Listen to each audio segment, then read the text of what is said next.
All right, Dr. Dan Ritchie from Miracles Fitness back with another quick balance workout you can start doing at home. This one's going to be fairly simple. We're going to focus a lot on what your feet are doing, okay? So we're going to start Megan out in just a simple tandem stance. Tandem means one foot's directly in front of the other, sort of like you're standing on a balance beam or taking that sobriety test you've never taken. So I want her to get heel toe, so heel and toe are touching. That's the hardest position. If you can't quite do that, you need to stagger your feet slightly into what we call the semi-tandem. So Megan would just stagger her feet slightly. We're going to go ahead and make her do the fully advanced, so go ahead and get those feet in a nice straight line.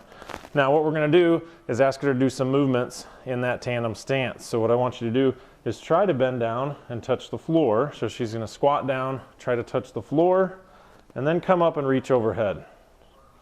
Again, she's staying in that tandem position. If you start to lose your balance, it's okay to move your foot. Go ahead and try that one more time.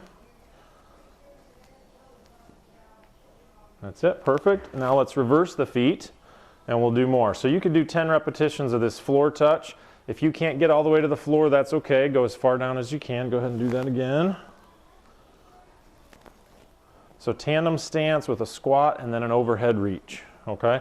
Now we're going to change the position a little bit more. So what I want you to do, Megan, go ahead and put your feet so they're touching, so like she's standing in a tiny little box.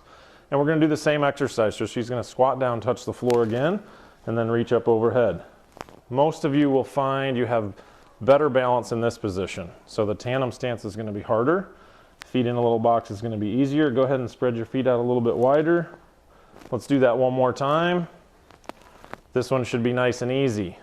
So this is why when you're doing activities at home, you should have a good stable stance, why you shouldn't stand with your feet together unless you're trying to train your balance. The wider your base of support, the more stable you're going to be when you do an activity.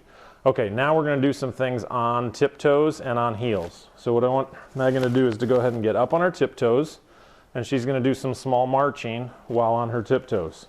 So she can't let her heels touch down. And we can go ahead and take that into wide marching. So out nice and wide. While staying on your tiptoes, don't let your heels touch down.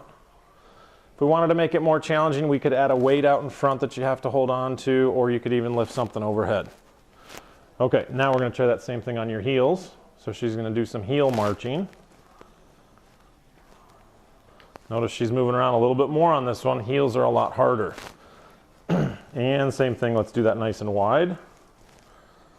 On your heels, you're definitely going to feel like you want to fall backward more. So make sure that you're in a safe area. So if Megan were to fall back, she could reach back for this wall. Okay, so a couple simple things. We did a tandem stance with a little squat touch to the floor, reach overhead. We did that in both right and left foot positions. We did feet in the small box. Then just to show you how much more stable you are, we did standard base of support. And then we did some tiptoe marching and some heel marching. So this is Dr. Dan Ritchie from Miracles Fitness with a short little balance workout for you.